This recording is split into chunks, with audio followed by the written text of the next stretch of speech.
अस्सलाम वालेकुम दोस्तों। हिमांता बिस्वा शर्मा असम के चीफ मिनिस्टर ने मियां मुस्लिम्स के हवाले से एक खौफनाक एलिगेशन लगाया है, जिसके ऊपर ना सिर्फ गुवाहाटी हाई कोर्ट बल्कि इलाहाबाद हाई कोर्ट के जो साबिक जस्टिस हैं वो भी मैदान अमल में आ गए हैं।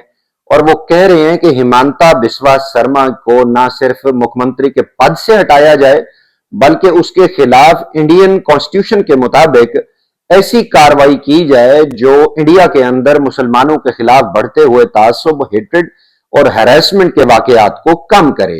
हिमांता बिस्वा शर्मा जब इस चीफ मिनिस्टर हैं, मुख्यमंत्री हैं आसाम के, वो इस नाजुक मौके पे इस तरह के बयानात क्यों दे रहे हैं?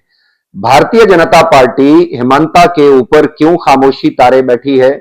भारतीय जनता पार्टी इस मुख्यमंत्री को क्यों सपोर्ट कर रही है? मुसलमानों का हिमांता बिस्वा शर्मा के इस तरह के रिमार्क्स के ऊपर क्या रद्द अमल है? क्या हिमांता को मुख्यमंत्री के पद से हटाया जाएगा?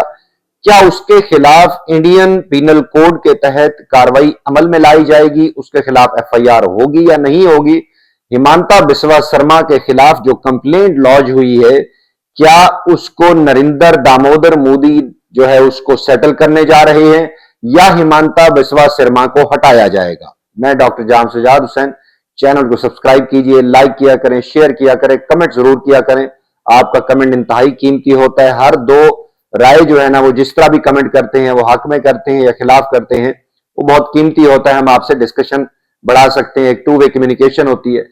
देखिए, हिमांता बिस्वा शर्मा जो मुख्यमंत्री हैं आसाम के, आसाम में इलेक्शन होने वाले हैं और इसके खिलाफ मल्टीपल कंप्लेंट्स हैं, करप्शन की, हरासमेंट की, हेट्रेड की, प्रेजुडिस की और मजहब के हवाले से तासुब फैलाने की मल्टीपल कंप्लेंट्स हैं। और इसके खिलाफ इलाहाबाद, गुवाहाटी हाई कोर्ट्स के अंदर भी कुछ केसेस चल रहे हैं। अब इलाहाबाद के जो जस्टिस हैं वो भी इसके खिलाफ आ गए हैं।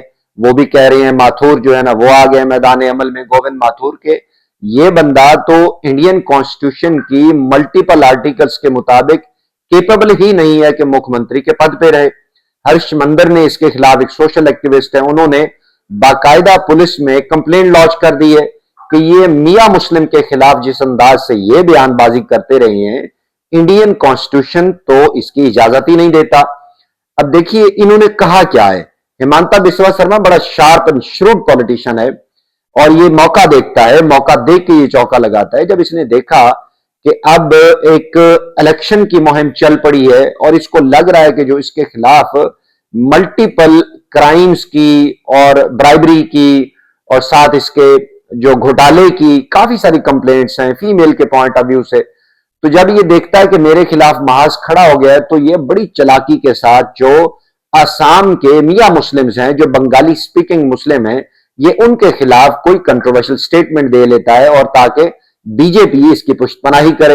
बुनियादी तौर पे आसाम के मुसलमान ये समझते हैं कि ये, और खासतौर पे उत्तर प्रदेश के मुसलमान, ये दोनों जो स्टेट्स हैं उनके मुसलमान की जो पॉपुलेशन है वो समझती है कि ये दोनों मुख्यमंत्री योगी आदित्यनाथ उत्तर प्रदेश में और हिमांता बिस्वा शर्मा आसाम में, ये हमेशा जब इलेक्शन सीजन आता है तो मुसलमानों को टारगेट करते हैं और टारगेट करने से ये जो वहां पे रिजिड और रेडिकलिस्ट हिंदू हैं उनका वोट बैंक बढ़ाते हैं और बीजेपी की पुष्टपनाही से ये सब कुछ होता है।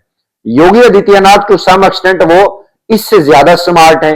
वो वहां अपनी स्टेट के अंदर को डेवलपमेंटल प्रोजेक्ट के नाम पे को मंदिर गिरा रहे हैं, को मसाजिद को शहीद कर रहे हैं, वो मीडिया में रहना जानते हैं। लेकिन इसके पास चूंकि एक पुराने दिमाग का ये बंदा है, तो वाहिद इसके पास जो एक रास्ता है अपने आप को वहां से निकालने का, वो मियां मुस्लिम है। मियां मुस्लिम बंगाली स्पीकिंग है और ये उनको आपने अक्सर सुना होगा एसआईआर जो स्पेशल इंटेंसिव रिवीजन जो ये चला रहे हैं पूरे इंडिया के अंदर चल रही है, और उसमें ये उनको घुसपैठिया कहते हैं। आज भी आप देखें जो गृह मंत्री है अमित शाह, वो असम के अंदर जाके राहुल गांधी को चेतावनी दे रहे हैं और कह रहे हैं कि घुसपैठिए बैठेंगे। निकला कख भी नहीं है, बिहार के अंदर एक घुसपैठिया नहीं निकला। लेकिन इस घुसपैठिए के नारे के ऊपर वहां इलेक्शन जीत गए नीतीश कुमार, बीजेपी इलेक्शन जीत गई। तो अब इनके पास घुसपैठिया एक ऐसा नैरेटिव आया है कि इंडियन पॉपुलेशन वो इस नैरेटिव की तह तक नहीं पहुंचती। वो देखती नहीं है कि जिस स्टेट्स के अंदर एसआईआर का आपने वो जादू की छड़ी चलाई है, किस किस रियासत में कितने घुसपैठिए निकले, कहीं नहीं निकले। तो ये बांग्लादेश के साथ जो इनके मामला स्ट्रेन्स में चल रहे हैं, तो ये चाह रहे हैं कि किसी तरह हम बंगाली पॉपुलेशन जो है, जो आसाम में रहती है, बिहार में भी रहती है, लेकिन एक बंदा भी ऐसा नहीं निकला, तो अब आसाम के अंदर वही चक्रव्यूह चल रहा है, क्योंकि आसाम के अंदर इलेक्शन आने वाले हैं। तो हिमांता बिस्वा शर्मा को अपनी पड़ी हुई है कि इसको लग रहा है कि इसके खिलाफ जितनी मल्टीपल कंप्लेंट्स हैं, जितने केसेस चल रहे हैं, कोर्ट के अंदर चल रहे हैं, पुलिस के अंदर शिकायत हैं, वहां दीगर जो एंटी करप्शन की शिकायत है इनके खिलाफ, तो इसको लग रहा है कि ये आखिरी बार मुख्यमंत्री हैं, अगली बार ये मुख्यमंत्री नहीं बन पाएंगे और इसका तिया पांचा हो जाएगा। तो इस चक्कर में ये आखिरी कोशिश कर रहा है ताकि मियां मुस्लिम के खिलाफ इस तरह की बयानबाजी करके ये अपने आप को इन रख सके, और अपने आप को ना सिर्फ इन रख सके बल्कि अगली बार भी चुनाव में ये जीत जाए और मुख्यमंत्री बन सके। लेकिन जो इसकी अपोजिशन जमातें हैं वो कह रही हैं, ओपनली चुनौती दे रही हैं कि इस वक्त जो हिमांता बिस्वा शर्मा बैठा हुआ है ये आखिरी बार बैठा हुआ है, इसके बाद ये मुख्यमंत्री नहीं बन पाएगा बल्कि ये सीधा जेल जाएगा, और बनता भी है। अब देखिए, इंडिया के अंदर आप मुसलमान हैं, हिंदू हैं, आप यादव हैं, कुमार हैं, ईमानदारी से सोचिए, क्या इस तरह का बंदा जो इंडियन कॉन्स्टिट्यूशन है उसके आर्टिकल 14, 15 और 21 गारंटी करते हैं कि आप किसी भी ग्रुप की जो मजहबी, कल्चरल, सकाफती, उसकी आइडेंटिफिकेशन को सामने रख के उसके साथ डिस्क्रिमिनेशन नहीं कर सकते।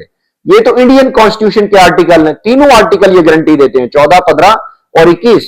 वो कहते हैं कि किसी भी ग्रुप को आप टारगेट नहीं कर सकते, और ये मियां मुस्लिम को टारगेट कर रहे हैं, पर्टिकुलरली उसी कम्युनिटी को। हालांकि वहां पे जो आसामी स्पीकिंग भी है मुस्लिम, उनको ये टारगेट नहीं करता, ये बंगाली स्पीकिंग जो मुस्लिम है उनको टारगेट करता है ताकि उनको घुस बैठिए का जो है ना टाइटल देके। अब देखिए, इन्होंने जो रिमार्क्स दिए वो इंतहाई शर्मनाक और बुज़दिलाना है कि इसने कहा कि जहां पे अगर रिक्शे के अंदर कोई मियां मुस्लिम बैठा हुआ है और वो रिक्शा चला रहा है और आपने उस रिक्शा ड्राइवर को 1 रुपया अगर आपने फर्ज करें वो किया तो आप उसको ना दें, आपने 15 रुपए उसके साथ अगर डील तय किए तो उसको 10 रुपए दें, यानी उसको तंग करें। ये इसके रिमार्क्स हैं। जो मुस्लिम खवातीन है, जो बंगाली स्पीकिंग मुस्लिम खवातीन है, उसके खिलाफ जो इसके रिमार्क्स हैं वो शायद बयान भी ना किए जा सके। ये वहां एक स्टेट का मुख्यमंत्री है। अब सवाल ये पैदा होता है कि जब नीतीश कुमार अपने उस रियासत में, अपनी उस स्टेट में ओपनली सरेआम एक मुसलमान डॉक्टर का अगर वो पर्दा खींच सकते हैं, उत्तर प्रदेश का अगर एक मिनिस्टर वो इसके ऊपर एक घटिया कमेंट्स दे सकते हैं जिसकी कंडेमेशन कहीं से नहीं आती, खुद कांग्रेस तक नहीं करती, यानी हुक्मरान जमात बीजेपी तो दरकिनार, वो तो इसको सपोर्ट कर रही थी, कांग्रेस तक ने उसकी वो हिमायत ना की।